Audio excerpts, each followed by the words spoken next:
welcome to those who weren't here this morning, and then those who were here and have returned. Welcome back, and thanks for coming back. We appreciate it. We are, as it were, going into phase 2 of our encounter today. And in a way, well, more than in a way, at the end of the presentation on Dogon cosmology, the Dogon man and the cosmos, we talked about the phenomenon of the great year and the precession of the equinoxes. And what we said is that we were going to go more deeply, since that word has come up several times, into that subject matter. And that is what we propose to do this afternoon. Now, one of the things that I can say by way of preliminary comments is that in the ancient system of Kemet, or the Nile Valley, I often do now say more Nile Valley rather than Egypt or even Kemet, because the Nile Valley encompasses not only Kemet but also Kush, what anciently was called Egypt and Ethiopia, because they were both they were culturally, fundamentally one people, and ethnically, for that matter, one people. The differences are kind of like the differences would be kind of like the difference there would be between, say, an Englishman and a Scotsman, a German and an Austrian, an Italian and a Sicilian. Those are variations, those are regional variations of basically one people. And this is exactly what it was like in ancient times with Kemet and Kush. So that is why I more and more refer to the Nile Valley. But there's a concept that was operative throughout their history, and you could even see it also operative among the Dogons, and that is the idea, as above, so below, that the earth was in some way, well, no, not some way, is a mirror of heaven. And events on earth are mirror of heavenly events. As I said earlier, there was this concept that you could conceive of or imagine as the cosmos itself as a cosmic, divine, human form, if you like. And at the micro level, Earth and human beings are a very minute manifestation of the divine, the divine man of the cosmos. So, in every way, there's this idea that as above, so below. The second idea from this is that heaven itself is a book. And if you know how to read that book, you can not only understand everything that has happened, you can understand everything that's gonna happen and is happening now. So in that sense, when you look at it that way, the original Bible was a heavenly book, because Bible is just a Greek word, derives from a Greek word that means book. That's all it means. And so that the first Bible, you might say, was a cosmic Bible, and that things written here on earth were just written manifestations on earth of knowledge that comes from the heavens, ultimately. And that, I think, informs what we're going to try to do this afternoon. And so you'll understand, I think, before we go too far, why we call it the Wheel of Heaven, the astronomical chronology of the Nile Valley. Let's take the next slide. Now, let's just read this. The gyration of the pole. We've already, as I say, introduced this earlier today, but it's worth not only reintroducing it to those who heard it earlier, but of course going into it in some depth and detail for those who are coming here for the first time today. The earth experiences 3 motions: a rotation around its axis, a revolution around its sun, and a gyration of its pole around the pole of the ecliptic. And we'll explain what this ecliptic is, because it's actually a simple idea, but the word is just not familiar to a lot of people, so we will explain it. This latter motion is caused by the 23.5 degree tilt of the earth from vertical.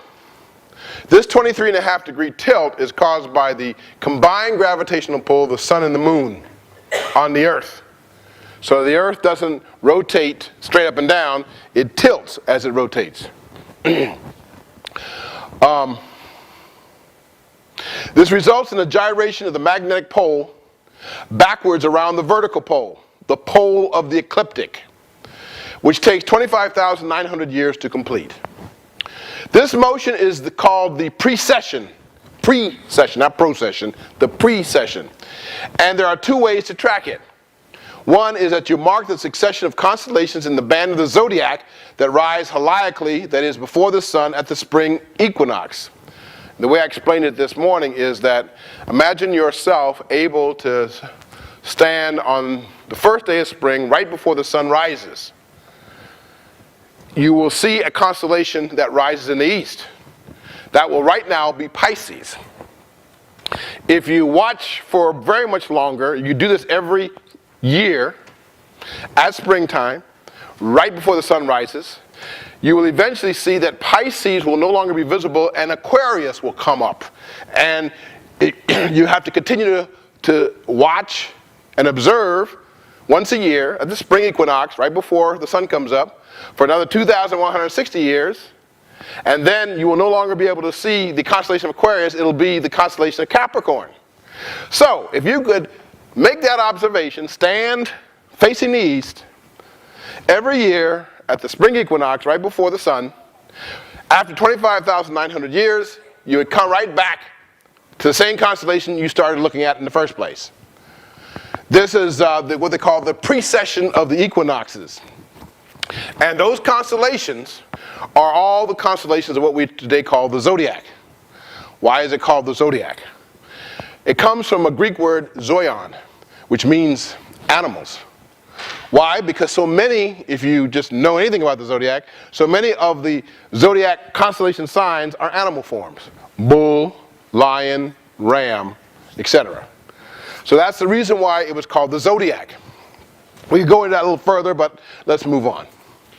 Now, the second way of tracking this precession, and in ancient times it was sometimes referred to as the great year, is to follow the movement of the circumpolar constellations, that is, the constellations that revolve around the pole, that transit to and through the magnetic pole. Now, E.A. Wallace Budge described the Egyptian polar axis as follows. There was a northern support called Weptah, like a tent pole. The moon and sun moved under the plate, but the stars were hung in it like a lamp, and the stars were called lamps. Now, Weptah is literally top of the earth. That's what it means. That's what that word means in Egyptian, top of the earth. And it's the Egyptian term for the pole, the North Pole. The stars that were hung on the plate like a lamp were the circumpolar stars, the stars circling around the pole. The Egyptian circumpolar stars were Akemu Seku, that is, the never-setting stars or the imperishable stars. Next slide, please. Now, this just is a schematic or a diagram that shows you what the precession looks like. A toy, just get a toy top and spin it. And if it's not spinning up and down, you will see it wobbling in a circle like that. So a top, even a toy top, basically has a precessional movement. All right? So the Earth, because it spins like that and wobbles, that's the phenomenon that causes that gyration around the pole. You see that vertical line, that's the vertical axis. And so that top revolves around that vertical axis. That's exactly what the Earth does. Next slide, please. Precession of the equinoxes. Okay, this is another look at it, okay? So the North Pole of the ecliptic is the straight up and down or vertical axis. The celestial North Pole is the tilted axis, 23.5 degrees. And it's the celestial North Pole slowly gyrates backward around the North Pole of the ecliptic. It takes nearly 26,000 years to complete. Okay? This is the reason why when you look at this phenomenon, it doesn't go forward in the zodiac, it actually goes backwards. So I said Pisces, remember? And then when Pisces is no longer visible, it's Aquarius. And then when Aquarius is no longer visible, it's Capricorn, etc., etc. 26,000 years later, you come right back to Pisces. This is another way of looking at the precession of the equinox. Next slide. This is, again, another comprehensive schematic. And I'm just trying to give you a visual image of what it is we're talking about, all right? Because the Earth revolves in a flat plane around the sun. That's its ecliptic path, all right? But since it is tilted, the Earth has an equator that's 23.5 degrees off of that plane. That's the reason why you get the Tropic of Cancer, 23.5 degrees north, and the Tropic of Capricorn, 23.5 degrees south, all right? Now, what happens for us from the point of view of perception, we don't see, or we can't visualize from where we stand this movement of the Earth around the sun as such. The sun appears to us on December 22nd at noon to be at a low point in the horizon, okay? Then after that, it begins to, on subsequent days, move to a higher point on the horizon at noon. Again, it goes up like that, so that on June 21st, it reaches its highest point on the horizon, nearly overhead, and that's the summer solstice. However, when the sun does that, or appears to do that, it comes a point where the ecliptic path of the sun, which we perceive as the sun moving up on the horizon, actually crosses the celestial equator, which is just the Earth's equator projected out into space. That's the crossing of the sun with the celestial equator, the ecliptic. That is the equinoxes, the spring equinox and the autumn equinox. Okay? That is when day and night are of equal length. Okay? Now, when we talk about the precession of the equinoxes, it's at this point here, which is the spring equinox. I'm talking about that if you look at the whatever constellation is rising right before the dawn, and then you watch that, and then that changes over time. That's what the equinox. It precesses through the equinoxes. Precess through the 12 signs of the zodiac is what it amounts to. 2,160 years each time, give or take. All right. Now I know this is a lot, but that's why I want these visual images so that you don't have to just listen to me and try to understand what I'm saying, but you can kind of visualize what it is we're talking about. Next slide, please. Okay, it's the same thing. Next slide. Okay. The cosmic plan in the book of heaven. The types were those natural images turned into symbols that were projected into the heavens by ancient African man and preserved intact in Egypt down to the Christian era.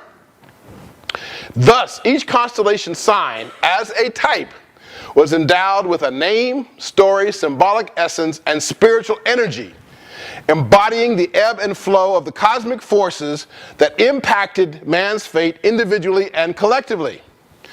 To the ancients, there is a plan, and that plan can be read in the book of heaven, which I've already talked about, once the keys are accessible. In the Hermetic dictum, as above, so below, resides one of those keys, because it means that history is written first in the heavens before being enacted on earth. So says Thoth Hermes to his disciple Asclepios, who the ancient Greeks identified with Imhotep. In the Hermetic text of the early Christian era, do you not know, Asclepios, that Egypt is an image of heaven? Or to speak more exactly, in Egypt, all of the operations of the powers which rule and work in heaven have been transferred down to earth below.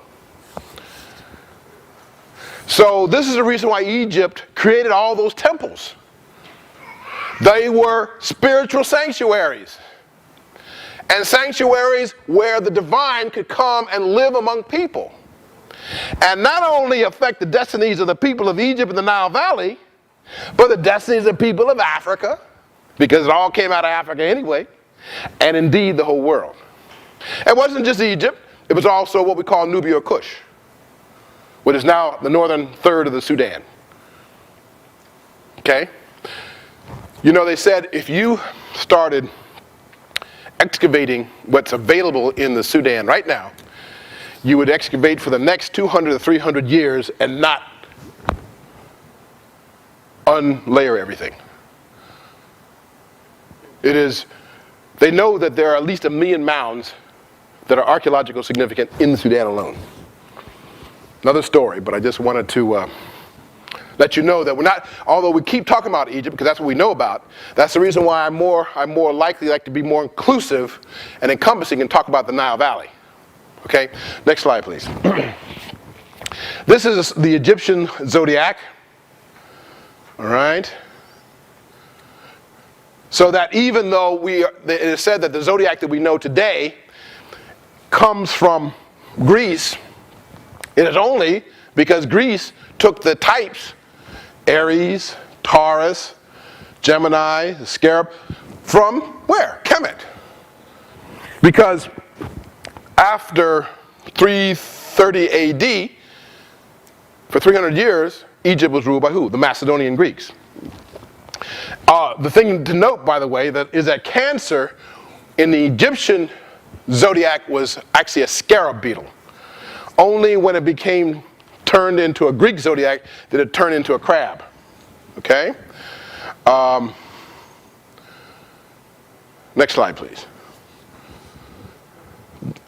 I don't think we have I don't want to go into this too much, but these are just some of the evolutions of the zodiac signs in ancient Egypt. But let's keep going. Okay, this is the first drawing of the zodiac of Dendra, 1803.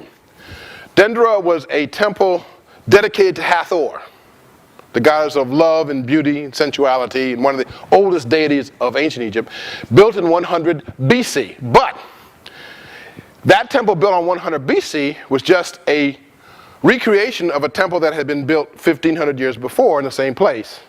And they just rebuilt it. And that temple had been a recreation of the temple that had been built 1,500 years before that. And so the zodiac, so Dendra was a temple that had first been built 3,000 years earlier.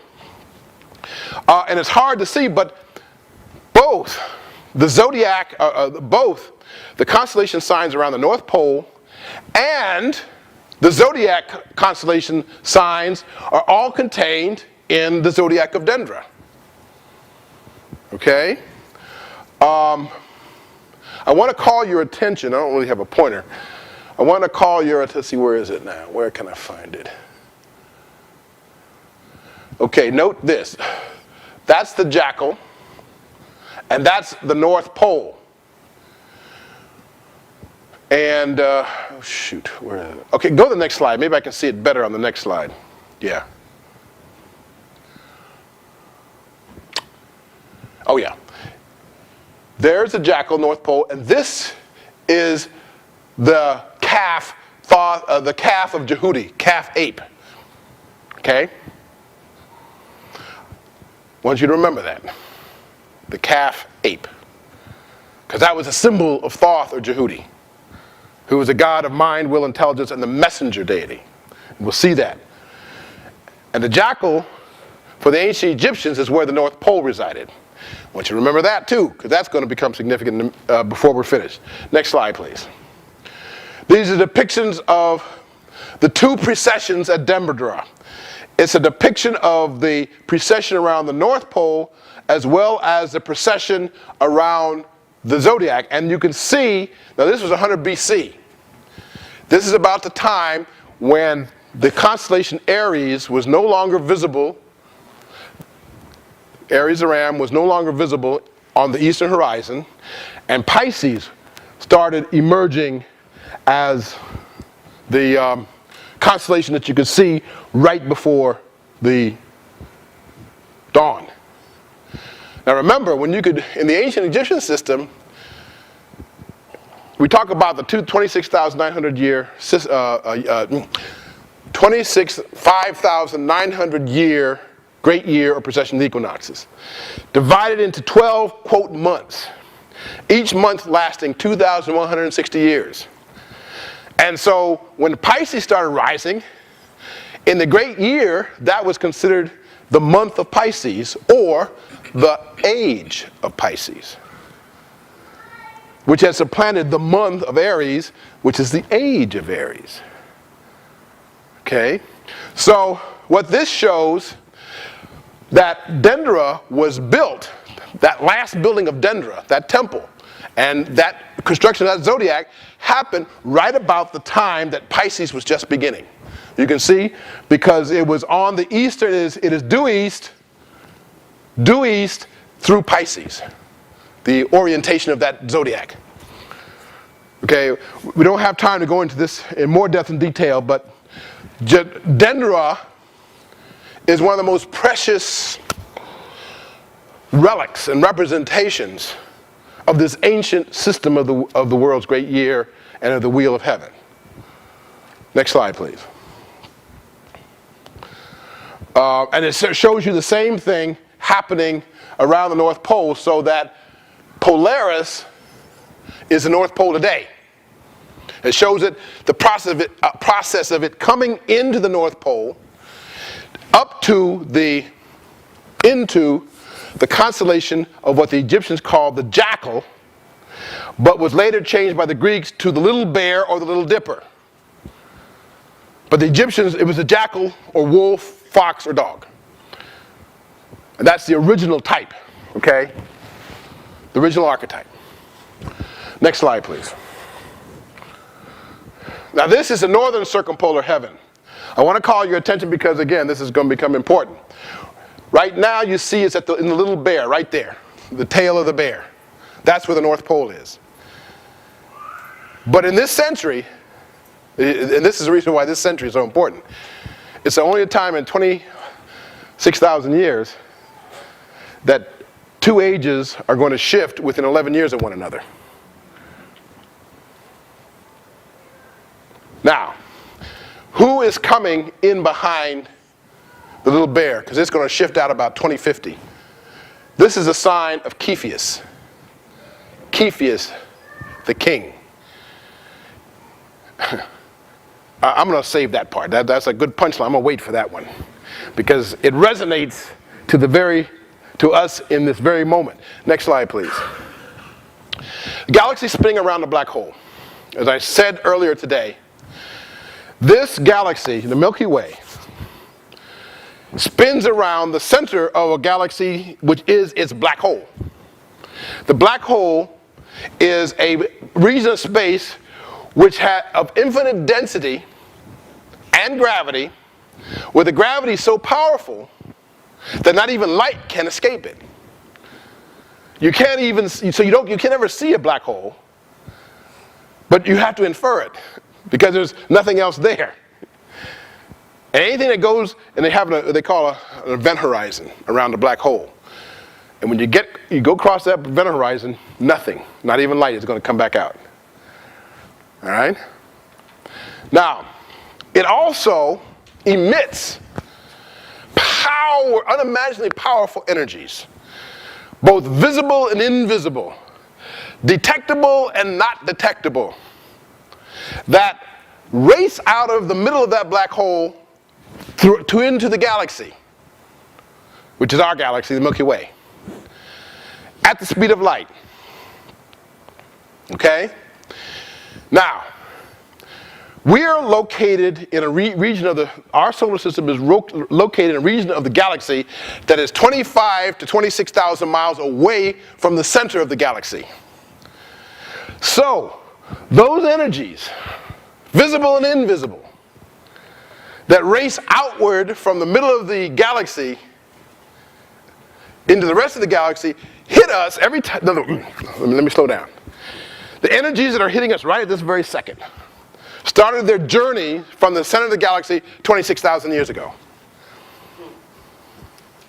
5 seconds from now, those energies that are hitting us, because they're still hitting us, they never stop, started their journey 26,000 years ago, and 5 seconds.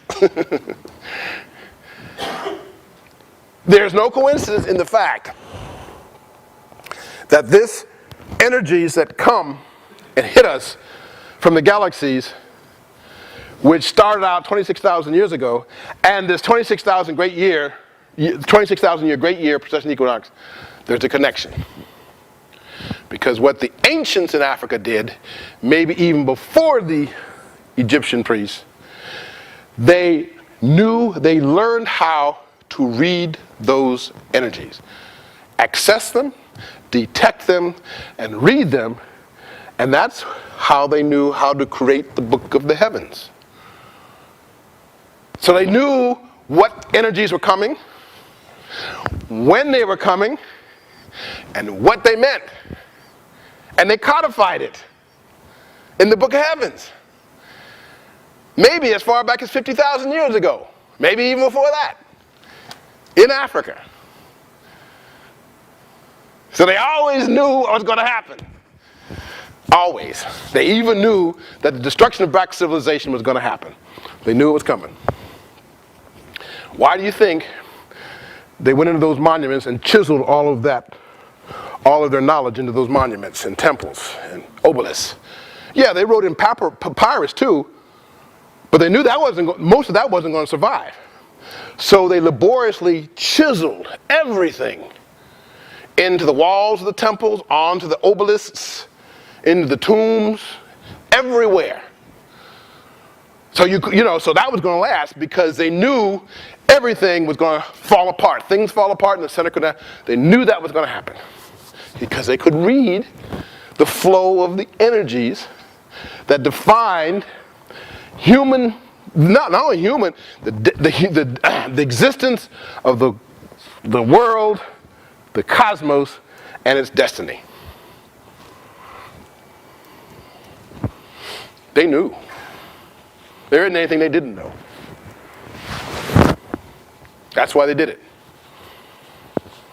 That's why when we talked about the Dogon today, at intervals they sent groups of their priests westward across the Sahara, usually in response to invasion. It's all connected. Next slide, please. This is a galaxy. This is what the Milky Way looks like. That is not actually the Milky Way, but the Milky Way looks exactly like that. Spiral galaxy. Kind of almost like a swastika. Next slide, please. Now, I'm trying to figure out why I put this in here. I think I know. Okay, the Great Pyramid was built of somewhere between 2.4 and 2.8 million blocks of stone. The smallest was 2.5 tons. The largest was either somewhere between 60 and 100 tons. It is said if you could have taken the intact masonry of the Great Pyramid, dismantled it, you could have built a wall 4 feet high going 18,500 miles around the globe. In other words, you could have built the whole Great Wall of China just from the masonry of the Great Pyramid. And yet, the base of the Great Pyramid, each of the sides of the base, 755 feet and 6 inches. And the deviation was less than 1 inch on each side. Oriented precisely to the 4 cardinal points, north, south, east, and west. Remember, this is the reason why in every traditional system, not just African, there's always an obeisance done to the 4 cardinal points. All right? Now, I think there's more to say about the Great Pyramid, but we don't have time. But the point is that one of the way in which they oriented the pyramid was that they took the pole star that was in place at that time, 3,340 BC, and they used that to orient the north face of the pyramid, and therefore once you have the north face oriented, you can easily orient the other 4 faces, and they created the descending passage in such a way, so straight, so smooth, that every time that north pole star reached its zenith in the north, it would shine right down that descending passage and reflect on a pool at the bottom. So this is one of the ways in which they kept track, at that time anyway, of the, shall we say, the cycles and the functions that were happening in the North Pole. Next slide, please.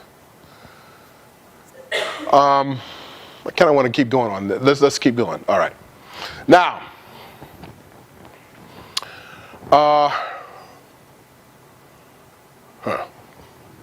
what we're going to do is that we're going to go through.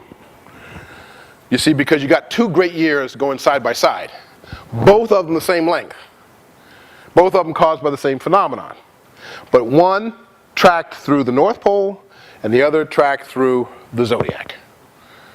The North Pole stars stay in place 3,700 years. The equinox, the constellations of the equinox stay in place 2,155 years, 58 years. And they only come together once in 26,000 years. Now, 761 BC. This is at the North Pole. The constellation we today call Hercules ruled the North Pole. But the ancient Egyptians, people of Nile Valley, it was Shu, who is the one who held up the heavens, and who was a lion deity. And it was called the kneeler. Just like Hercules was called, this Hercules was called the kneeler, he's wearing a lion cloak. So what they did, the Greeks took Shu and turned him into Hercules. But he was the one who ruled the North Pole 12,761 BC. The one who supported the heavens. Next slide, please. Okay, very soon after that, now we are back, we're going to have to shift back and forth from the North Pole to the zodiac around the equator. Actually, it's between 47 degrees between the two tropics. Now, the great year, the precessional great year related to the zodiac around the tropics begins in Leo 10,909 BC. 10,909 BC. And we know that the Sphinx was built 10,500 BC. How do we know that? We got a couple of reasons to know that. But I only talk about one, again, in the interest of time. The Sphinx faces due east in such a way that it is oriented perfectly to the rise of the constellation Leo right before dawn on the equinox, 10,500 BC. So in other words, if you go backwards in time, you will find that the Sphinx is oriented eastward toward the rise of the constellation Leo, who's what? The lion, 10,500 BC. So this starts from the point of view of the zodiacal ages, the age of Leo, the lion. A lot of lion symbolism at that time. Atum is Leo, Shu is Leo, Tefnut is Leo. And everything that goes along with that lion symbolism, which is very solar, by the way. And Atum is probably this time that perhaps Heliop, what we call the city of the sun, was built. Because Atum is the deity of the sun before Ra. He is also the prototype in name and function of Adam.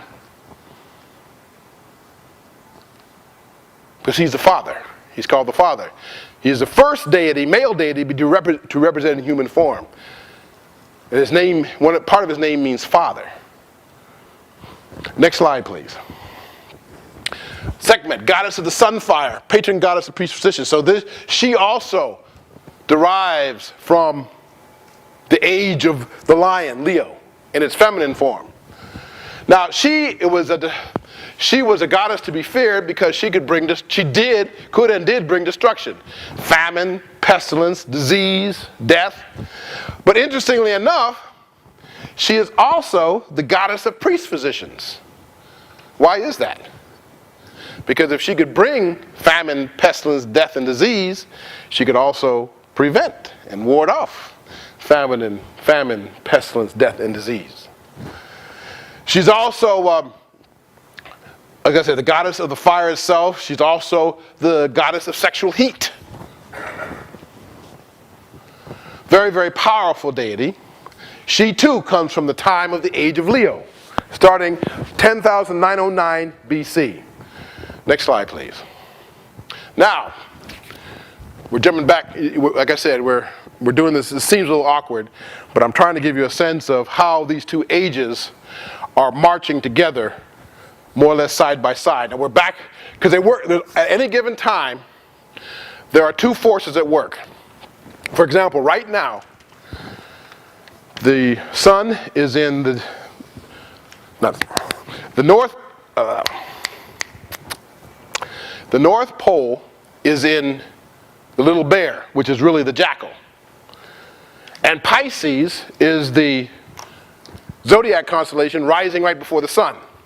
So we are both in the age of Pisces and in the age of the jackal, both.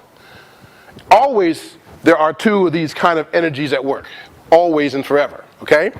Now, let's now look 9058 BC, because the pole star moves from Hercules, or Shu, into Boötes, who is actually Osiris, because Boötes is the celestial plowman.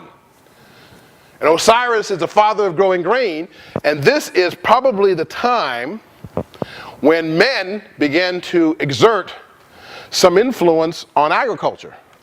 Before that time, agriculture was virtually exclusively a feminine occupation and under total feminine control.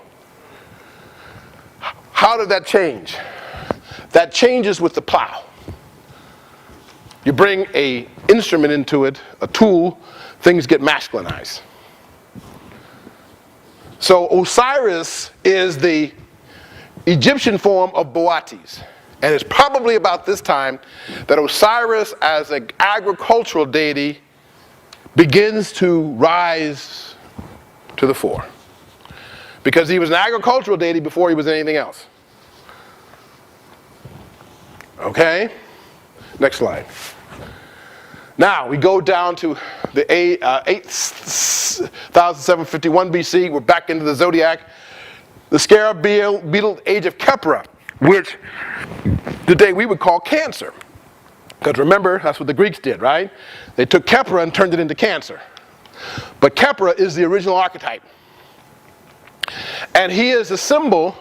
Okay, why did the ancient Egyptians use all these animal and insect symbols? Because the activities and behaviors of these animals and insects represented or evoked certain kinds of power.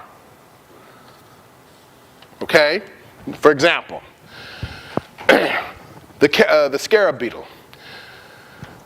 Right before the Nile flood, which used to come every year before the Aswan High Dam, you'll see scarab beetles along the banks of the river getting balls of mud and dung and rolling it and turning it, creating an almost perfect sphere. And inside that sphere of mud and dung, that's why scarabs are often called dung beetles, by the way. They have a very, very crucial function in nature, but that's another story. They have already deposited its eggs. Then they dig a hole, and they roll that ball of dung into the hole and cover it over. Then the Nile flood comes over and submerges it for 3 months. Then when the Nile flood recedes, those larvae, those beetle larvae that have been incubating all this time, literally fly up out of the mud. The image of that which emerges and flies and rises up and ascends up out of the primeval ooze or muck or mud, darkness if you like. That's the reason why the scarab beetle was also one of the symbols of the sun. Because what does the sun do at the end of its journey at night? It rises up out of the primal darkness in the east. And so this is the age, and so this is the reason why the scarab beetle, the dung beetle, again, was a very powerful image symbol in ancient Egypt, then and all the way to the very end of it. This is the reason why pregnant women would sometimes eat beetles to, not pregnant women, women seeking fertility would sometimes eat beetles. In both Kush, the so-called Sudan, and Egypt. Next slide, please. Then we move to the 6,593 BC, the age of the twins. There are two different kinds of twins. There's the male-female twins, which are Shu and Tefnut. And then there are the male twins, Set and Horus, which at this time are not antagonistic. Okay. They represent a period in which the world was seen as the world, the country, the clan, the nation was seen as a seamless combination of complementary opposites. This is when you can begin to glimmer the first historical glances back into ancient Egypt, because if you study any ancient Egyptian history, you know that right up to the time of the unification of Egypt under Menes, Egypt was called the Two Lands, the Twin Lands. And they called it the Twin Lands sometimes all the way to the end of its history. And in the first dynasties, the pharaohs, even though we had moved out of the age of the twins, before they had a Horus name and a Set name.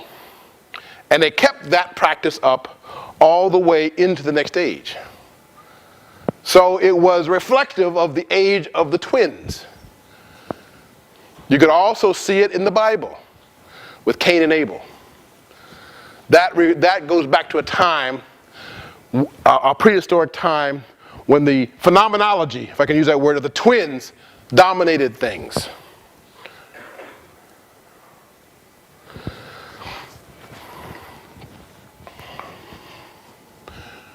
Okay, serpent in the sky, 5,355 BC. The age of Draco. You can see it here.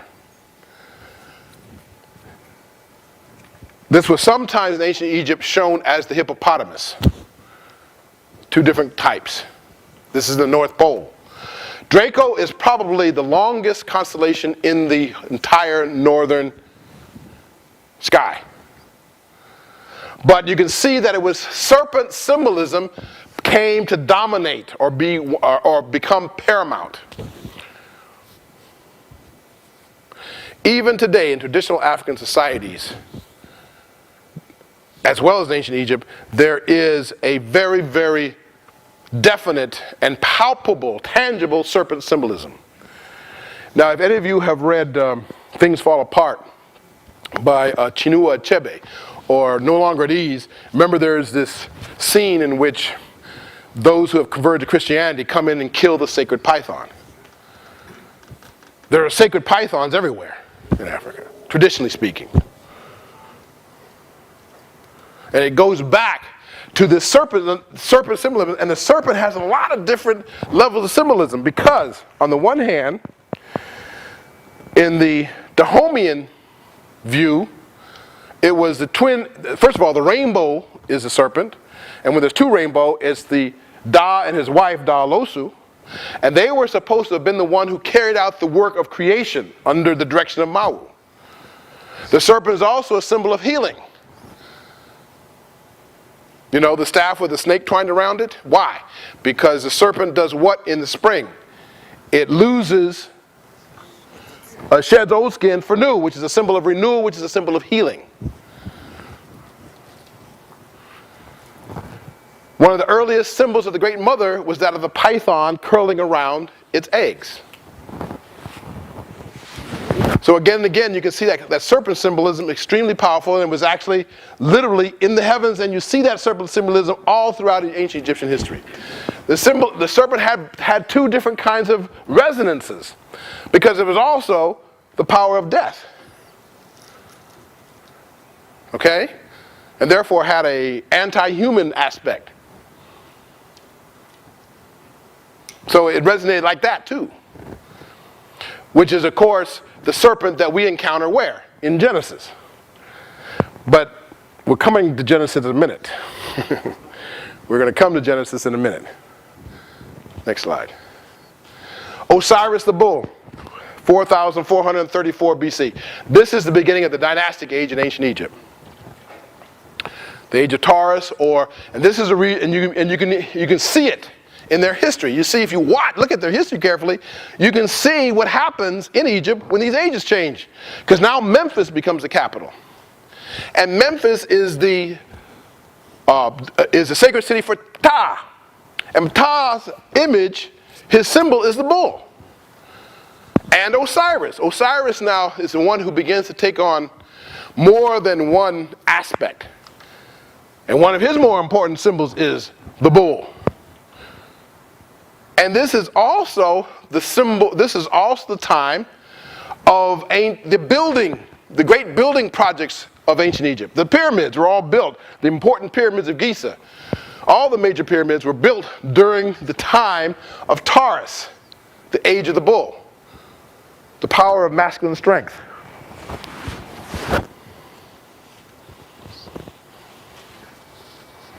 Apis, who's a symbol of the Nile, becomes a very important deity. In fact, it reminds me of what the ancient Egyptians do, remind me of what the Tibetans do for the Dalai Lama.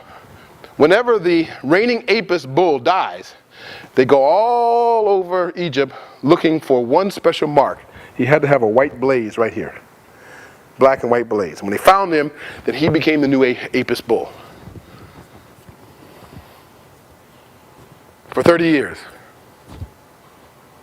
Because, and again, it represents a power that is manifested or revealed in this bull. They didn't worship the bull itself. The bull is just a manifestation of a power that animates the cosmos and comes to that particular time and this particular region of the universe and is active. They didn't worship animals. If you say that, then Christians must worship animals because they talk about the Lamb of God. If you're going to if as Christians one is going to accuse other people of worshiping animals, then you need to accuse yourself because you talk about the Lamb of God. You put him up there on the cross and call Jesus that. St. Augustine, this is real interesting. St. Augustine, who after St. Paul is probably the most important of the church fathers. He called Jesus the good scarab. That's what St. Augustine said. Okay, now this is when it begins to get interesting. This is the age of Aries, 2276 BC, the age of the ram. The capital of Egypt now shifts from Memphis to Waset or Thebes. The dominant deity becomes Amun. Amun's symbol is the ram. So now ram, lamb, and shepherd symbolism dominate the age. Not just in Egypt. Abraham is born during this time. And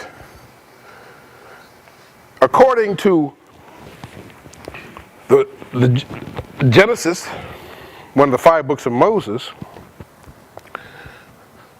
Cain and Abel are both making offerings to God. Cain makes an offering of grain, and Abel makes an offering of a lamb. Which one is more favored by God? In the Genesis, it's the lamb. That's why Cain gets angry and kills Abel. When Isaac is about ready to be sacrificed, what happens? They find a ram in the bush, I think a lamb, and God says, no, don't do this. Here's a ram, sacrifice. Why? Because the sacrifice is both purificatory and it's a salvation instrument. When the so-called children of Israel are saved by the blood, it's the blood of the what? Of the lamb. So ram, lamb, and shepherd symbolism dominate this whole age. And then when they get to Sinai, no. What's the name of that mountain? You know, the mountain where the Ten Commandments.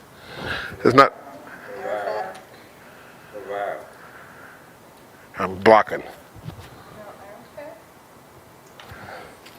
I'm blocking on where it is, but it's where Moses stops and goes up the mountaintop and gets the Ten Commandments. And while he's gone, children of Israel get nervous. And so what do they tell Aaron to do? Create a golden calf. And then when Moses comes down from the mountain, he throws down the tablets and he gets angry because Aaron has made the golden calf. Why? His anger, you say, well, the anger is because it's idolatry. Well, you could use that explanation if you want to. But you got to understand, we are now in the age of Aries the ram. The ram, lamb, and shepherd symbolism dominates the age. So the bull or the calf represents something that has come and gone. Now this is what happens when you move from age to age. The symbols of the earlier age do persist into the next age. And this is what was happening there. They couldn't quite disconnect themselves from that ancient archetype.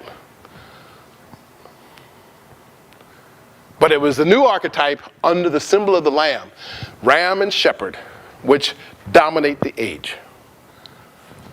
Saved by the blood of the lamb. No, no, it's not Ararat. That's where the Noah Ararat. It was where the ark settled. Just blocking on the name of the mountain. Anyway. Okay, listen. So you can see where ancient Nile Valley is concerned, the way in which things shifts as the ages shifts. There are shifts in tone, symbols, energies, religious perspective, and yet it's all still very seamless. There's not necessarily a conflict, but it does mean that there's always a period of where things are breaking down in order for the new order, as determined by these cosmic forces, codified by the ancient Egyptians, are coming into play for the new world, the new order.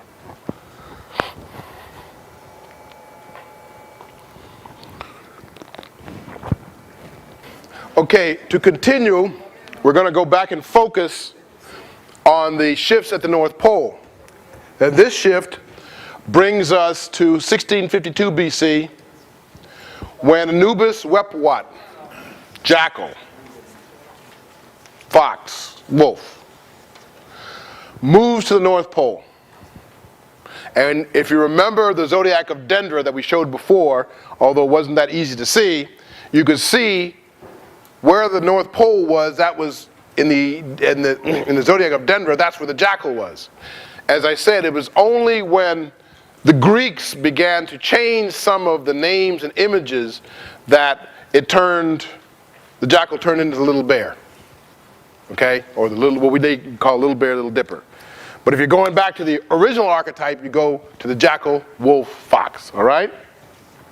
1652 BC.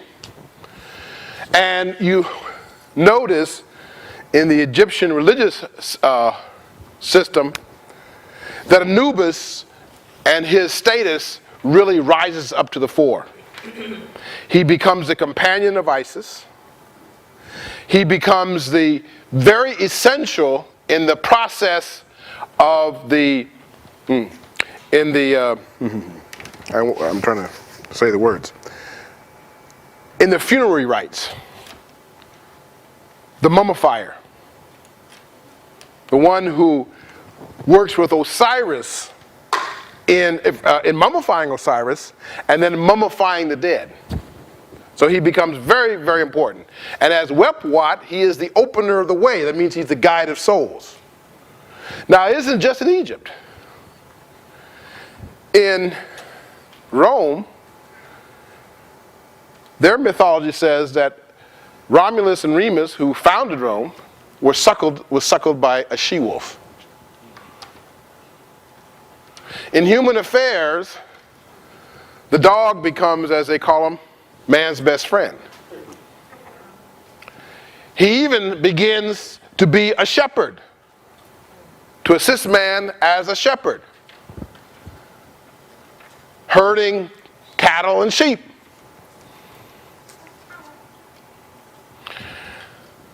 The point is that again, this archetype began, and in the South, among three other places really, where you see this.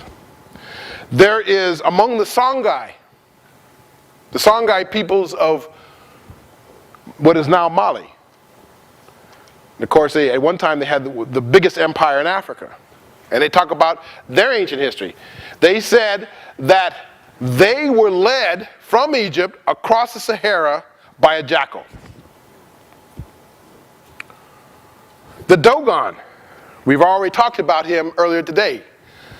One of the most important of the Nomos, although he was considered the personification of chaos and disorganization, was Ogo the fox, who was also the master of speech.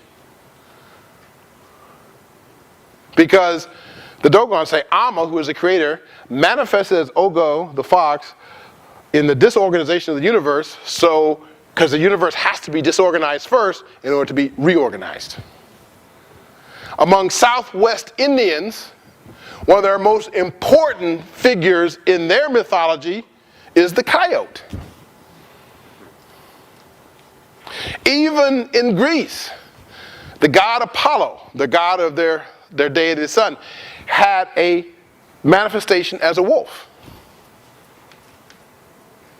Aristotle, in deference to Apollo, called his school the Lyceum, which means wolf school.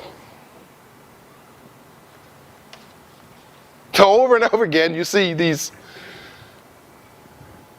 this whole symbol energy that emanates or evokes, that is evoked from this canine symbolic figure, whether jackal, dog, wolf, or fox, not only in Egypt, but a lot of different places. Among the Vodou,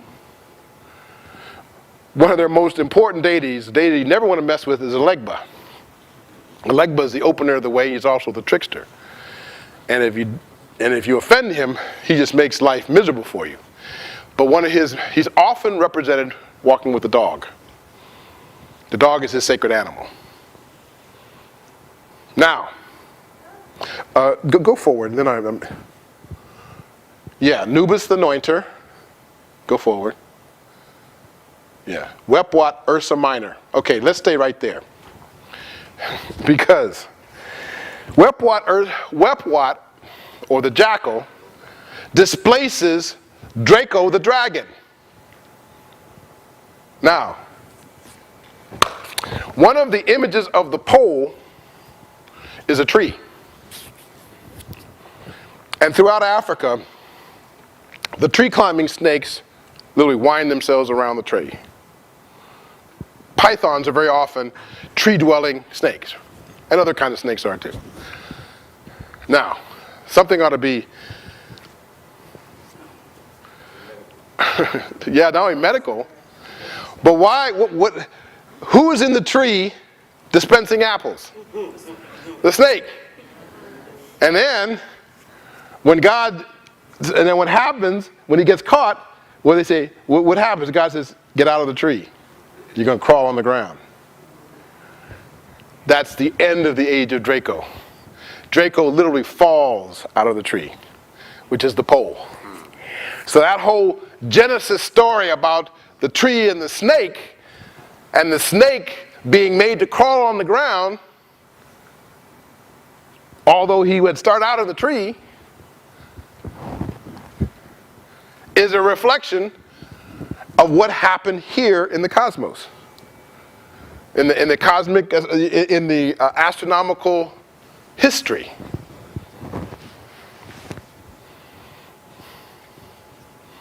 It's all in the book of heavens first. Once you understand that, you can understand a whole lot about a whole lot of things, including Genesis and much of the Old Testament.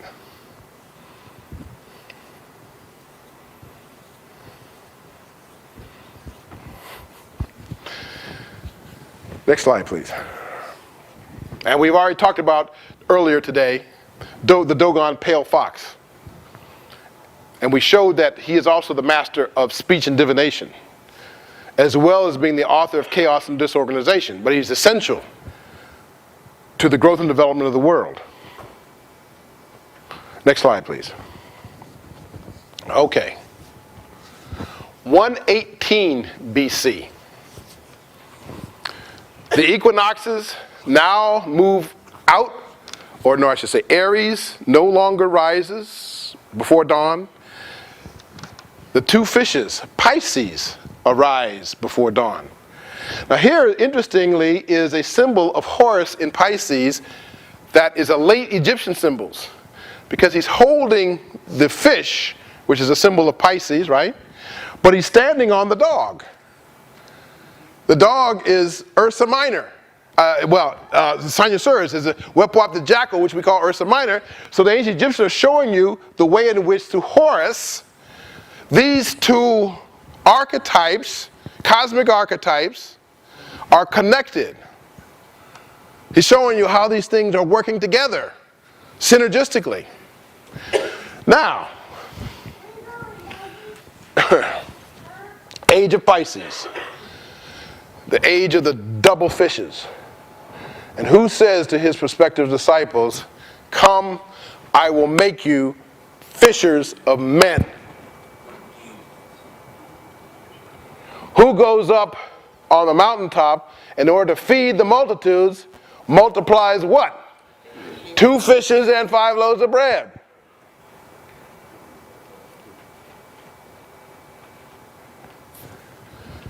The Pharisees confront him and say, give us a sign that you are who you say you are.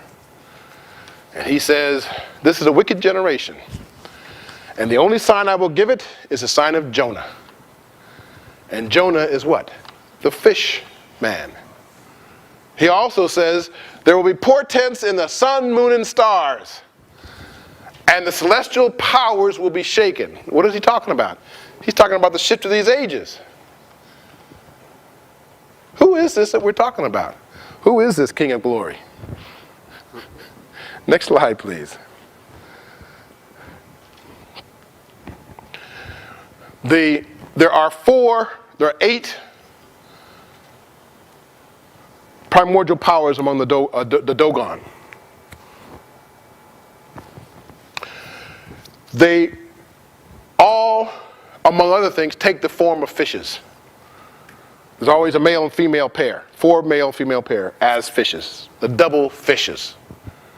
Interesting enough, you see the larger fish is female.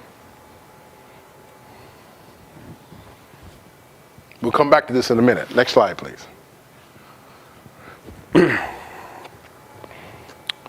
Let's talk about the Dogon Christ, the Piscean dispensation in West Africa. Among the Dogon, their 8 ancestral spirits are fish beings called Nomo. The third one of these Nomos serves as the Dogon savior. Now his antagonist is Ogo, who takes the form of a fox. He has a fish manifestation too, but mostly he's known as a fox. The third one of these is Nomo, who serves as the Dogon savior. The third Anagono is called Onomo, Nomo of the pond. It will be, this is the Dogon speaking, it will be sacrificed for the purification and reorganization of the universe after the wicked deeds of its twin. It will resurrect in human form and descend on earth on an ark with ancestors of man. Nomo Anagono, the sacrifice victim, will be resurrected. He is first tied to a tree standing up, arms outstretched, and attached to two branches extending at right angles from the tree. The Dogons say that in order to save the world, the sacrifice victim must experience great suffering. And this is the position of greatest suffering, according to the Dogon.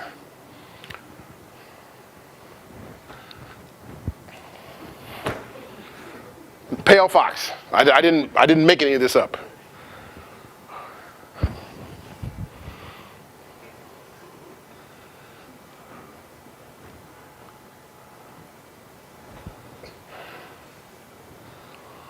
Next slide, please. The Christos in Egypt. The word Christos first makes its appearance in the Greek language in Alexandria, capital of the ruling Ptolemies of Egypt, about 280 BC, with the meaning of anointed. Heretofore, it had no apparent existence in the Greek language. You couldn't find it anywhere in the Greek language until about this time, 280 BC, when the Macedonians, Greeks, were ruling Egypt. It would have risen, therefore, and it would have arisen from the Egyptian word karist, a word signifying the anointed and mummified Osirified being. In Egypt, the deceased was washed, anointed with oils and resins, and wrapped in bandages in preparation for burial and resurrection. In the Gospel of John, it is said, they took the body of Jesus and wrapped it with spices and strips of linen cloth according to Jewish burial customs. Jesus was in effect mummified. He was first the anointed Osirified Karast, who then became the anointed Christos or Christ.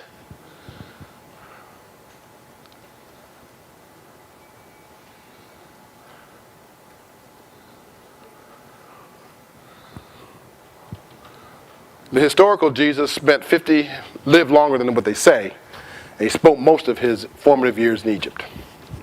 Most. That's a whole other story. Next slide, please. This whole idea of the Piscean, the fish image and symbolism, the four divine fishers for Horus, capturing the wicked in the net.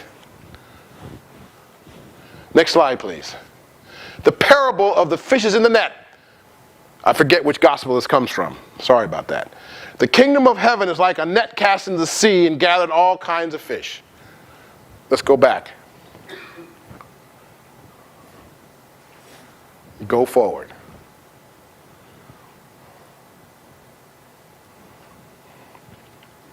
You want to find something out about your Christianity, go into the Egyptian system. It's all there. And what you can't find in the Egyptian system, go into the Dogon system, because the rest of it's there. Next slide. The Christian Pisces. The fish is first known use as a Christian religious symbol was sometime in the first 3 centuries AD. Christians began using the word for fish, ichthys, as an acronym for Jesus Christ, God's Son, Savior. ICHTHYS is an anagram for Jesus Christ, God's Son, Savior. Next slide, please. Now, here's where the rubber starts to meet the road.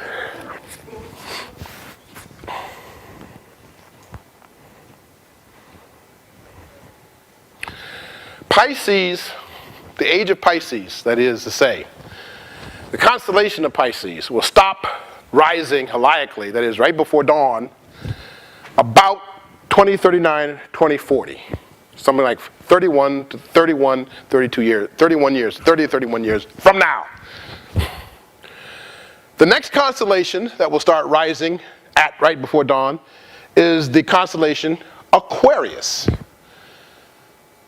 That means the age of Pisces is coming to an end in 30-ish years, and the age of Aquarius will begin. Let's look at this. What must be understood about Aquarius is that the archetype, though currently represented by the male water bearer, was originally feminine as a great nurse, great mother of the waters. In ancient times, she would have been Hathor Nut, goddess of the heavenly waters, pouring out water to the thirsty souls traveling through Amenta. Nut was always shown wearing a water vase on her head.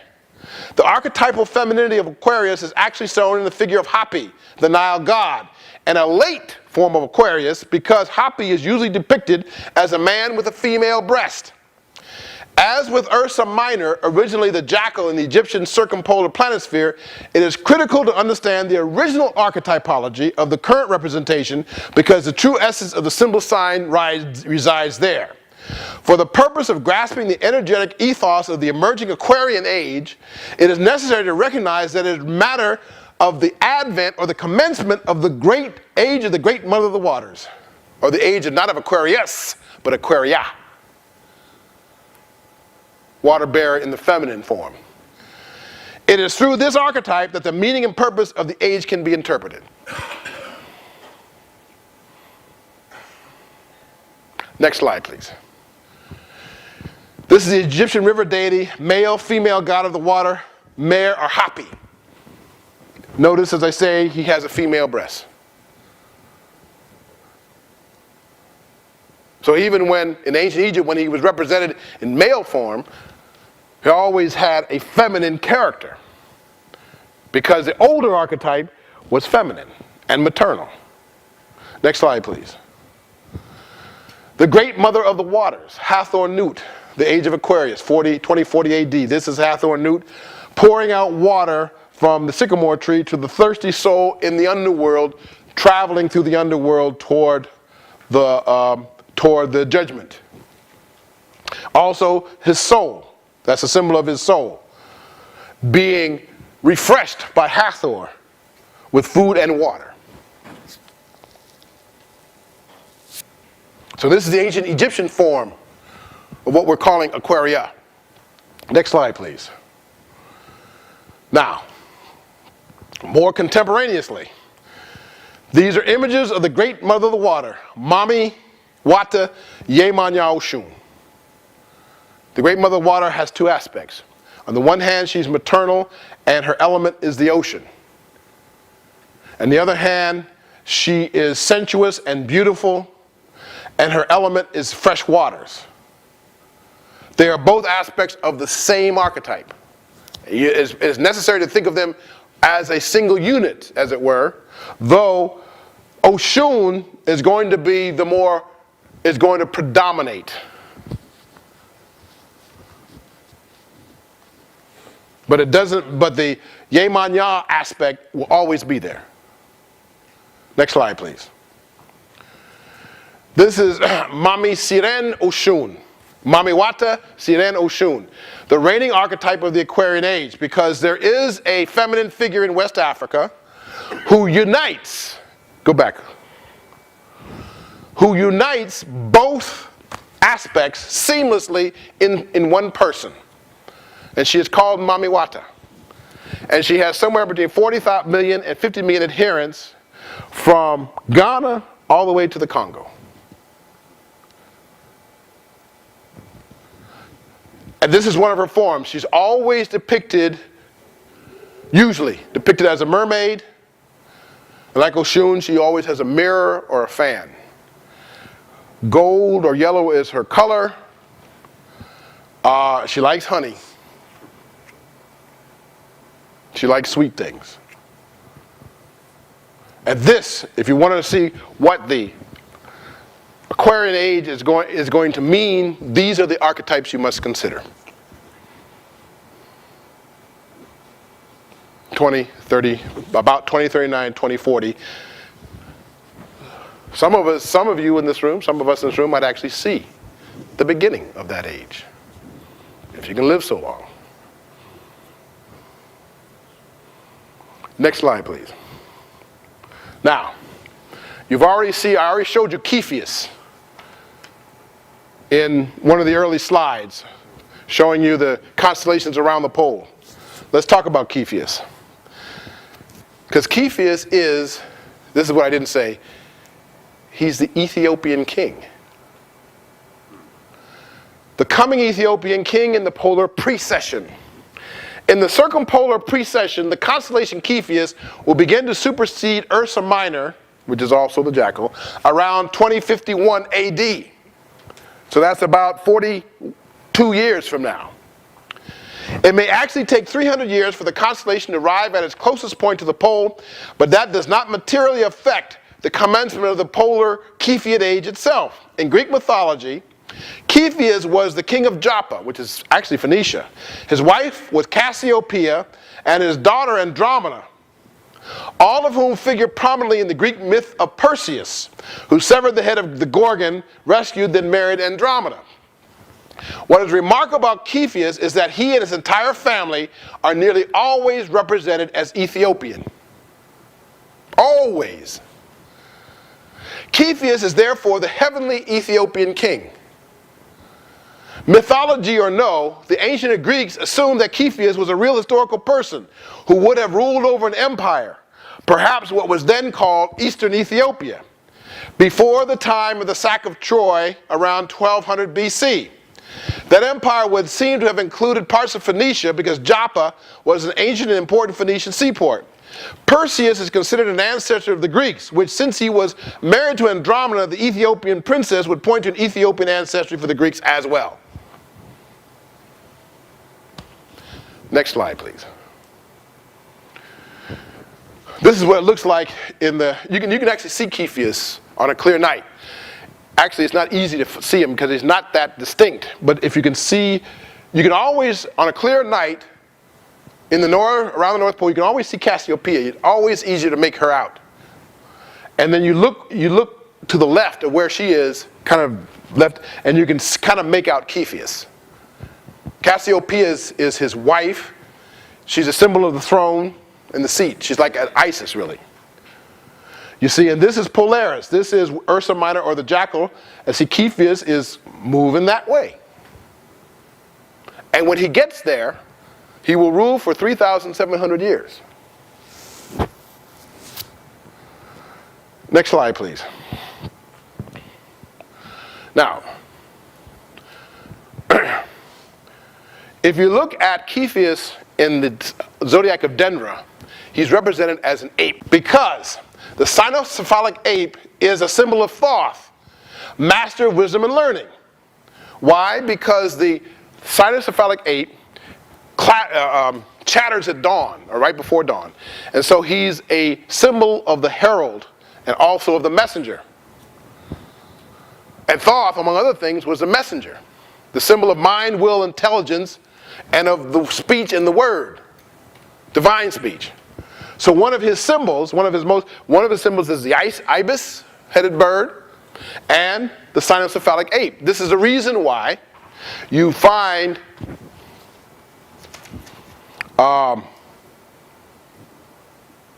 Cepheus in the zodiac of Dendra represented as an ape. Okay? Now, the other thing, let's go forward and then we'll talk about that. Now, that means there's an aspect of Cepheus that embodies Thoth or Jehudi, who is also called Thoth Hermes, the master of all learning, all wisdom, all divine speech.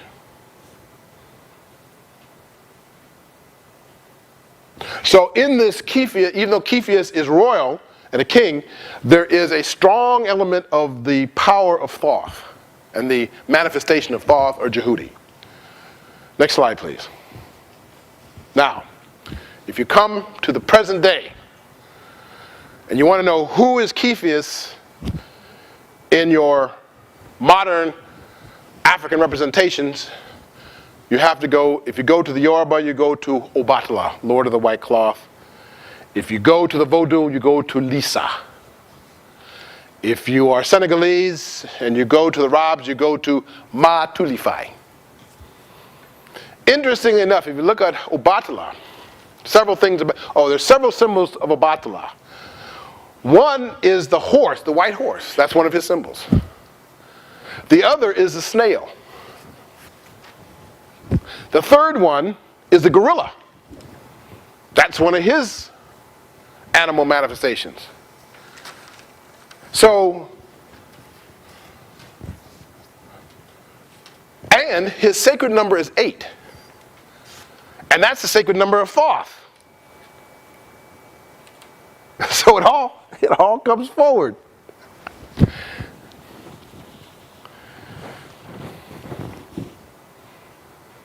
So this is, as it were, a representation of the emerging cosmic Ethiopian king in terms of the archetypology, the divine symbolism. Lord of the white cloth. So he is both king and sage. So he is the one who presides over justice and wisdom and healing. When you see him like this with a sword, it's not really aggressive. He is the protector of the city. He's the protector of the city. He's not someone who goes out and makes war, but he does defend the city or the country. He is a defender and a protector, as well as a wise man, sage, king. Next slide, please.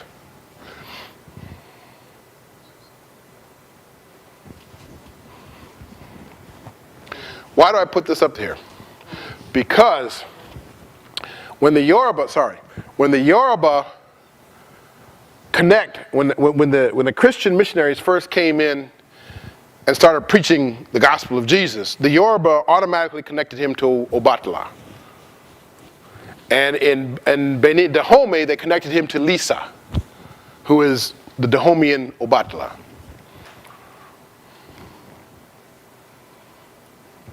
Now, one of the things that I haven't mentioned so far, but there's time to mention this. I've already mentioned one thing, and that is, whenever you move from one age to the next, there's always an ongoing breakdown of the old order. Always it happens.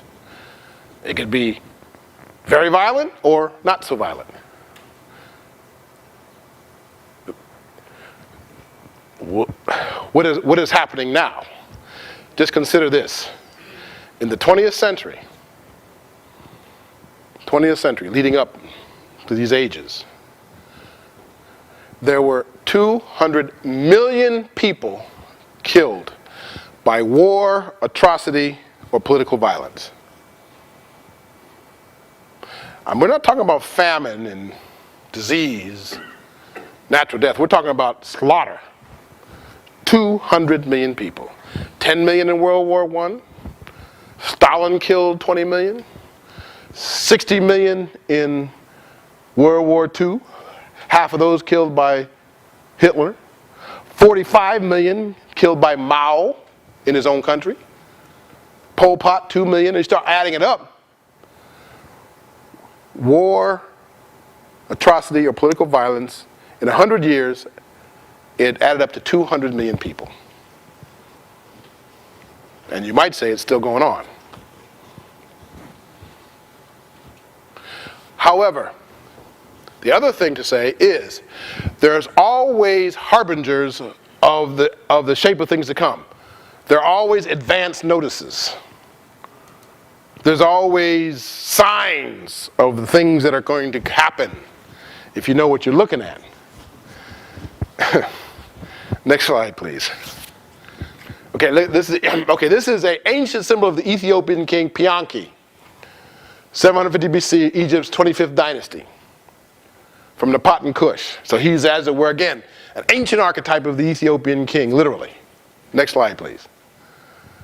Modern Ethiopian king was none other than Rastafari Haile Selassie, this is about 1933, who became the divine king of, next slide please, Haile Selassie, King of Kings, conquering Lion of Judah. This is all Kefian.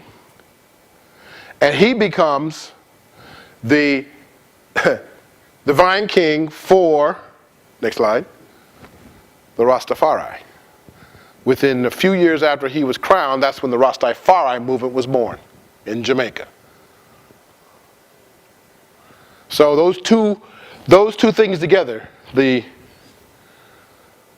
accession of Haile Selassie and the emergence of the Rastafari movement, both together symbolize the first sign of the coming cosmic Ethiopian king.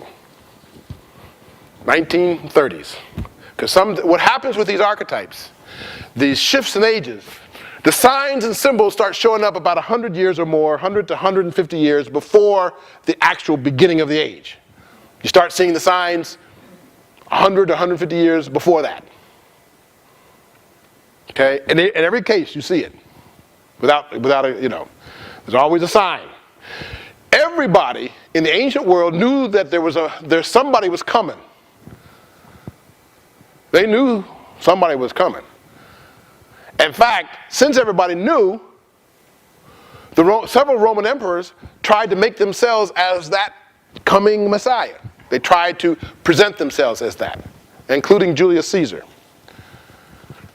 But everybody knew, they didn't know who or where it was going to happen, but they knew a Christ figure was coming. That was no surprise. It was just a matter of who was going to be and where it was going to take place.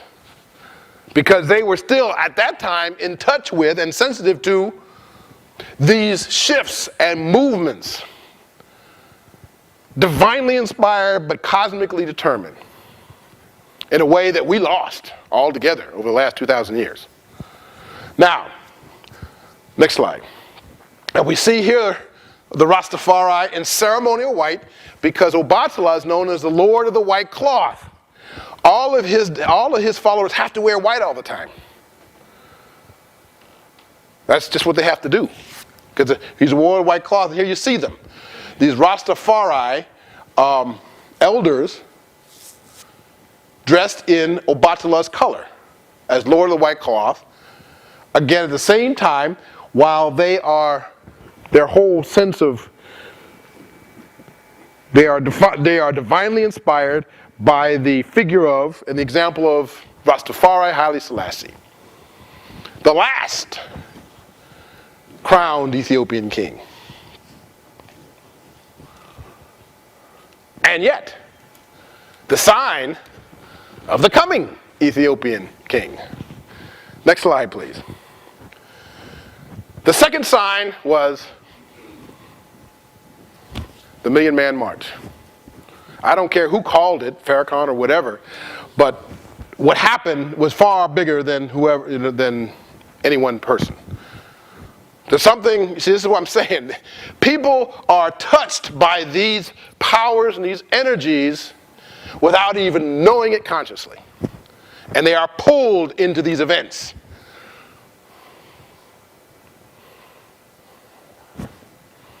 So what I'm saying is that, yeah, these are cosmic destinies that were writ at the center of the galaxy 25,000 years ago, but we're feeling them right here and now.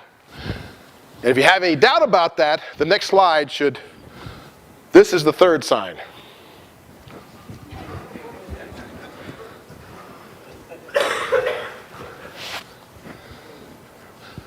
Once I figured out, I was like everybody else, this is impossible. There is no black man that's going to be president of the United States in my lifetime. Then after a while, I said, wait a minute. Then I said, something came to me one day. But wait a minute. This is the time of the coming of the cosmic Ethiopian king in about 40 years. And I started watching, I said, oh, it's Obama. Once I figured that out, about a year ahead of time, I said, he's in. It's guaranteed. I'm not even worried about it. It's happening. And it's beyond him. He has just been chosen for that moment by some power greater than himself, or in fact greater than the world. And once that happened, I even said to people, I said, yeah, he's in. He's in. It's going to happen. Because this is something This is something, and when you realize that, then you realize you don't control nothing. Individually, collectively, there's nothing you control. You just think you do. You don't control a bloody thing. When I say you, we don't. Individually, collectively. The other thing too is I finally realized, 61 years old, so many of these revelations coming in my dotage. I said, most of us think we know what's best for ourselves. And almost none of us really do. So once you understand that there are powers that you simply have absolutely no control over that are at work, then maybe you can begin to understand why all religions, all spiritual systems talk about the importance of submission and surrender. Not necessarily submission and surrender to a person, but submission and surrender to those forces that are guiding human destiny. And you know what? It's not a secret. It's not a mystery. You can figure it out in your own lives. If you open yourself up to it, of course. We don't. We have a cacophony of white noise in our brains all the time. Either we're talking to ourselves, somebody is talking to us, or we're watching the damn TV, or we're on the internet, or we're listening to the radio, and we have no place in our lives for silence. So the messages can't get in. So that's why we're so clueless about everything. And we get caught unawares. Don't know why this has happened. And we just haven't been listening. This was ordained. And it was ordained by powers that, if you took all human power on the earth and put it together, you weren't going to stop that. You can call it what you want. If you want to call it God, call it God. If you want to call it Yahweh, call it Yahweh. If you want to call it Allah, call it Allah. If you want to call it the Orishas, call it the Orishas. Call it whatever you want to call it. Just know that there are powers at work way beyond you, coming from the deep recesses of the cosmos, that are directly impacting human life right here and now, and will continue to do so. And there's nothing anybody can do to change what's going to happen.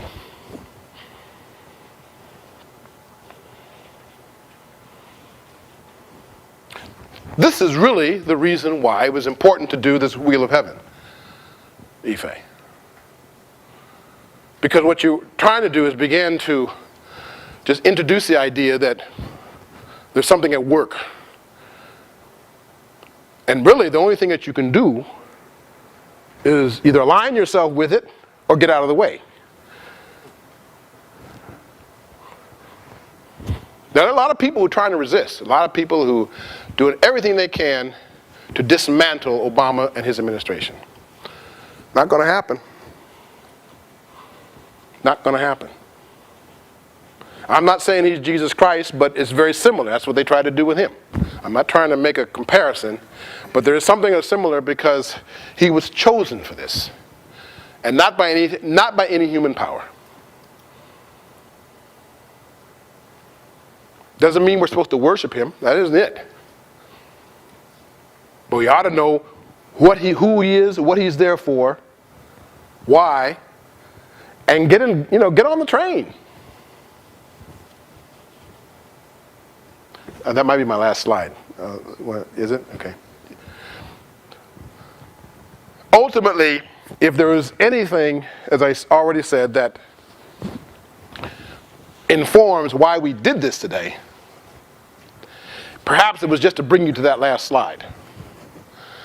Not just because of Obama himself, but because you have to know these forces impact you individually as well as collectively. Right at this very moment. And from now on for the rest of your life, or any other lives that you may have. And all of this is going to get stronger, not weaker. Stronger and stronger and stronger. And it's going to happen, and you, like I said, you either align with it or just become irrelevant.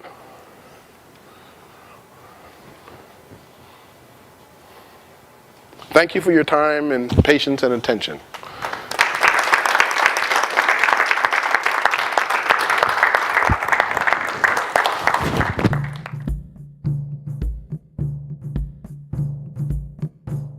In connection to the earlier lecture, how does the wheel of heaven manifest in the Dogon cosmology?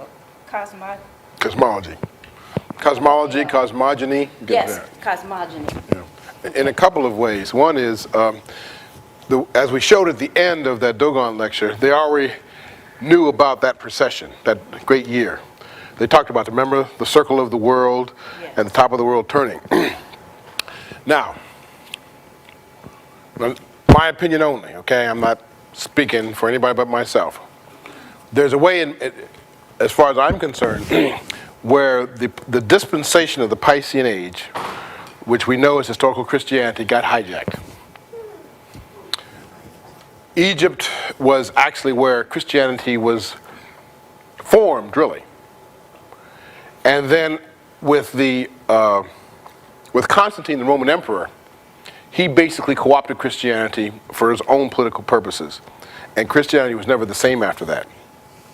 And Christianity, as it were, historical Christianity, after the Nicene Council, turned its back on its Piscean essence, to me, in my opinion. So that the one people who most fully embody the essence of the Piscean Age in their, world system, is that the way to put it, are the Dogon. And it's seen in their symbols. It's seen in the symbols of the Nomo. It's seen in the whole description of the Nomo as Anagono, who is the savior of the world, who sacrifices himself for the world, and is actually crucified in that process. So all of that symbolism that is so deeply embedded in what we think of Christianity is found independently in the Dogon system, in a way that is much more deeply connected to those cosmic reference points. Okay? The other thing too is, which we didn't show up here, is the Dogon says that the sacrificed Savior sacrifices his body in order to feed mankind. That's what the Dogon say. And of course, what did the Christ say? My flesh is real food, my blood is real drink. He who eats of me, he who eats my body and drinks my blood, dwells in me and I dwell in him. So even that concept is found in the Dogon. So if you want to see a kind of deep, cosmically grounded Piscean system, it is the Dogon. Next question. By E.G., I hope I'm pronouncing your name right, Ramu. How do men align with Obatala and women align with Mamawata? Okay. And how do the Dogon align and pull from Anagona? Yeah. Now the thing is, though the archetype of the Great Mother of the Waters, of course, is feminine and it's going to have that essence, it also means that men and males themselves have to reconnect with that side of themselves that they have neglected, abandoned, and rejected for about 2,000 years. You might say the feminine side of themselves. They too, we're not only talking about the women have to realign with that energy of the Great Mother of the Waters, so do men. And the same thing with the cosmic Ethiopian king. Now, what you have found over the last several thousand years, and you see this in leadership in different countries in the world over several thousand years, is that the idea of a king is as a martial hero, as a warrior, as a conqueror. Well, Obatala or Lisa or the cosmic Ethiopian king is something very different. He is a higher, you might say a much more benign masculine energy, if you ask me. Because his symbolism, his essence is going to be focused on the idea of justice, healing, wisdom, and protection. The warrior energy, I don't think, is going to disappear, but the emphasis on the warrior energy is going to be minimized somewhat, it's going to be diminished somewhat in favor of a type of masculine type that is embodied in what I call the sage king or the philosopher king. This question comes from Keith. Can you explain the correlation of precession between the universe, the earth, and within ourselves? Well, you see, it's all part of the same continuum. That is to say, what is happening in the universe is happening within ourselves, and even as small and as insignificant as we are, things that happen with us and to us do reverberate well beyond us. There is a concept called chaos theory. And what chaos theory teaches us after beginning about 40, almost 50 years ago, is that a butterfly flapping its wings in the Amazon can ultimately cause cyclones in Kansas. Because the weather patterns in the world are so complex, have such intricate feedback mechanisms, are so sensitively dependent on initial conditions, that the smallest, minutest change can cause vast changes in the rest of the world. Now, I use that example to say that individuals, even small individual acts here on Earth, have ramifications way beyond the individual himself, out even into the cosmos. If we are all energy, and if we are all created of energy, and we all participate in the same energetic field, which we do, and if we are all manifestations of the energetic field, one little disturbance in the force, so to speak, ramifies, okay? Now, what the ancients in Africa did were able to, as it were, codify through this whole concept of the great year and the idea of the book of heavens, the way in which these energies affect us, impact us, shape our destinies, past, present, and future. Okay? So, as I was saying, what happens at the center of the galaxy ultimately impacts us here. And what they were able to do is able to read those energies and codify them in this cosmic calendar, which we call the Great Year, so that we have some sense of what's happening and therefore to be prepared for it. This question comes from Sister Yazoo. According to the lecture today, the age of Aquarian will be issued in around 2050. No, 2039. Okay. Aquarius is 2039. Cepheus is 2050. What significance does the year 2012 AD, if any, as a time for the ages to change from Pisces to Aquarius? Everybody asks me that, and I never have a good answer because I really don't know. It's a Mayan, that's part of the Mayan calendar. And everybody always wants to know, what does this Mayan calendar signify given the system you're describing? And I said, I don't have a good answer for that because I don't really quite understand the connection myself. I think 2012 is indeed a significant year. I believe that the Mayan calendar and the Mayans, although they derive from the Olmecs, also were sensitively attuned to these cosmic vibrations, if you like, or the cosmic energy.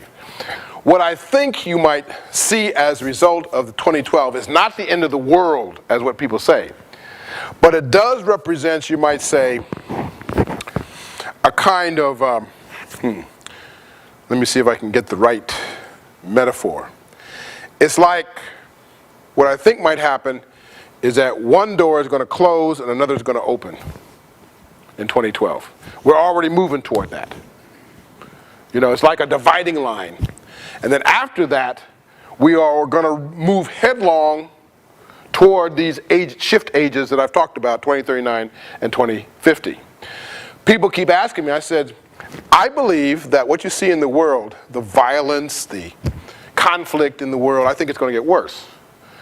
The domestic violence and conflict we see in this country, what we see abroad and elsewhere, where everything is breaking down. Nothing is sacred anymore. Nothing holds together.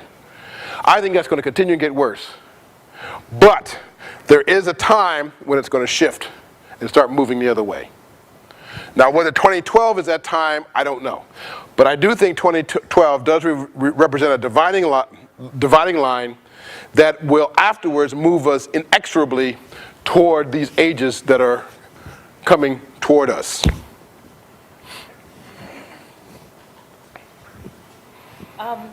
Is the universe finite, or are there universes?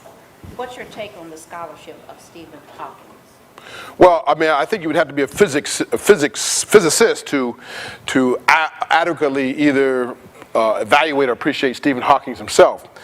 I don't think there's much doubt that there are multiple universes. The Dogons certainly say there are. They say there are a total of 28 universes.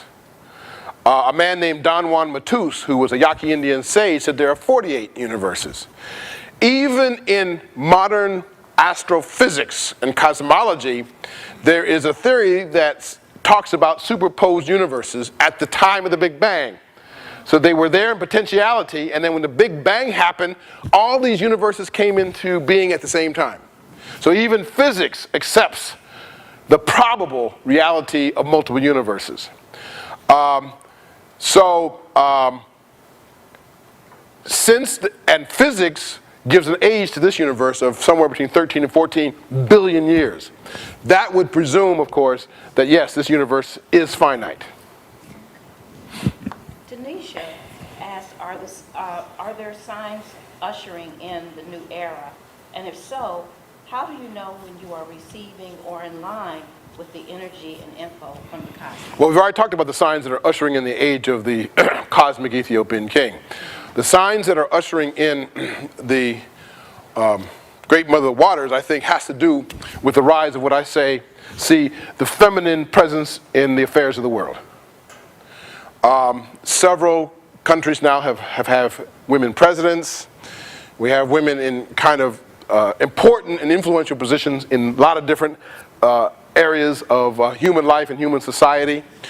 So I think what you're seeing along in that regard represents a re-arising feminine energy, which was long overdue. Now, it was one of the things that I said toward the end of my presentation. The only way that I know of as a recommendation to begin to, as it were, feel and therefore react to the energies that are impacting us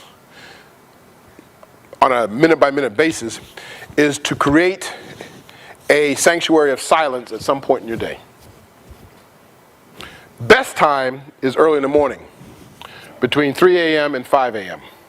Why? Because the world is asleep, and you're not impacted by the attention of the waking world. And you can live in this zone of silence. And as a friend of mine who is a master meditator says, when you meditate, when you pray, you talk to God. When you meditate, God talks to you. And this is exactly what happens when you create this zone of silence at strategic times in the day, usually early in the morning. Then those spirits, those powers, those energies that are trying to communicate with you on a minute-by-minute basis, but you can't hear them because of the cacophony and noise that you are surrounded by, can in fact get through to you. And then you'll be surprised what they're willing to, what they do communicate. And you'll be surprised at your ability, therefore, then to begin to, if you're listening and taking what you are hearing to heart, to realign yourself with the way things are unfolding. You might have just answered this question, but I'm going to ask it anyway. To be aligned, is it spiritual? If not, what does it mean to... It's all of the above. It's in your physical life, your daily life, your spiritual life, your mental life, your physical life. You begin to live in a way that is consistent not only with the moment, but with the evolving moment. And you say, what do you mean by that? I can't really, these are not recipes. You can't just say, well, you do this, this, and this, and you have it all together. You yourself know what it is, and you yourself can access it. Because not everything can be just handed to you. But you begin to know there's ways of realizing and understanding how to live in that way. And you don't necessarily have to be taught it. In a sense, all learning is really self-learning anyway. Or as somebody else said, all learning is really remembering. Okay? So that once you have begun to, as it were, through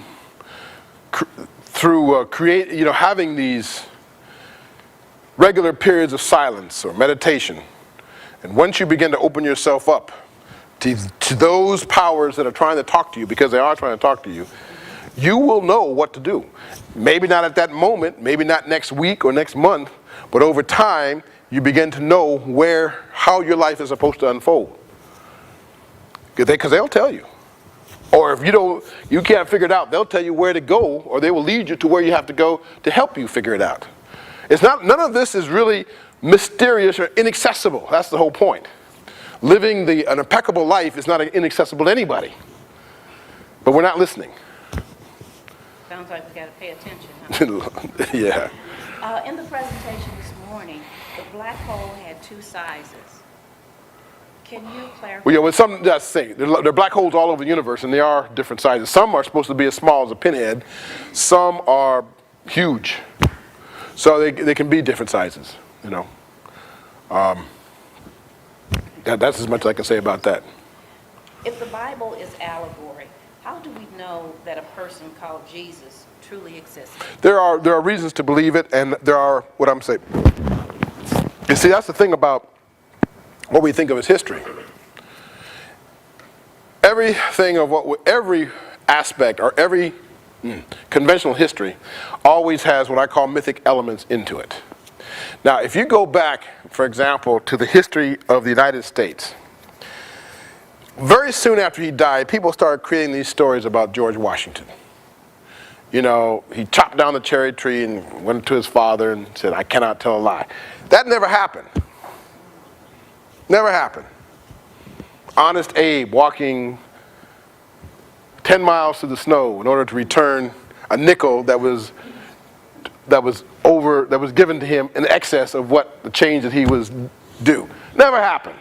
So what I'm saying is that when we talk about our important figures, there's always a kind of mythology that grows up around them. So when you look at, in fact, some cynical people say history is a collection of myths. It's just a matter of which myth you choose. Now, does that mean that everything about Jesus the Christ is mythical, allegorical? No. There are reasons to believe, good reasons, solid reasons to believe that he was a true, concrete historical figure. There's no reason not to believe that he was an extraordinary person. A person, you might even say, touched by the sparks of divinity. Certainly the ancient Egyptians believed in that. So I don't even doubt any of that. I don't doubt his healing capacities. I don't doubt his abilities to manipulate energy in such a way to create what people call miracles. In fact, that's what got him in trouble with the Pharisees, because you know what the ancient Jews used to call him? They used to call him the Egyptian sorcerer. I have the quote. I can give you the quote.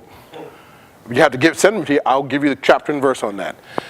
It was a disparaging term, but they called him the Egyptian sorcerer. That's what they called Jesus. Yeah. I saw it, I read it. I had read it once and forgot about it, and came back and read it, and my eyes just got big. Point is that he had a command. He was an adept and a sage. And he had command of those forces that allowed him to manipulate energy in such a way that it seemed like what he was doing was creating miracles, although the miracles that he was creating were actually very low-level stuff. I have been in Benin, and one of the, I